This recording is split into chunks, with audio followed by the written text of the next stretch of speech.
সেনা জওয়ানের চরিত্রে দেখা যাবে অভিনেতা সালমান খানকে। ঈদের মৌসুমে সিকান্দার ছবির হাত ধরে চমক দিয়েছেন ভাইজান। তারপর থেকেই তার পরবর্তী সিনেমার জন্য মুখিয়ে রয়েছেন দর্শক। এই আবহে শোনা যাচ্ছে পরিচালক অপূর্ব লাখিয়ার অ্যাকশন থ্রিলারে কাজ করবেন অভিনেতা। 2020 সালে লাদাখে ভারত চীন সীমান্তে গালওয়ান উপত্যকাকে ঘিরে দুদেশের সংঘর্ষ বেঁধেছিল। এই ঘটনাকে কেন্দ্র করে রচিত হয়েছে বিখ্যাত উপন্যাস ইন্ডিয়াজ মোস্ট ফেয়ারলেস 3। এই উপন্যাসের উপর ভিত্তি করে ছবিটি তৈরি করছেন অপূর্ব। দূরত্বের ঘটনার উপর ভিত্তি করে এগোবে চিত্রনাট্য। দীর্ঘদিন ধরেই ছবির বিষয়ে আলোচনা চলছিল পরিচালক ও অভিনেতার মধ্যে।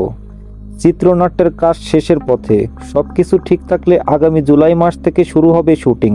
ক্যারিয়ারে প্রথমবার আর্মি অফিসারের চরিত্রে দেখা যাবে সালমানকে। পাশাপাশি আরও 3 জন গুরুত্বপূর্ণ অভিনেতা থাকবেন বলে খবর পাওয়া গেছে।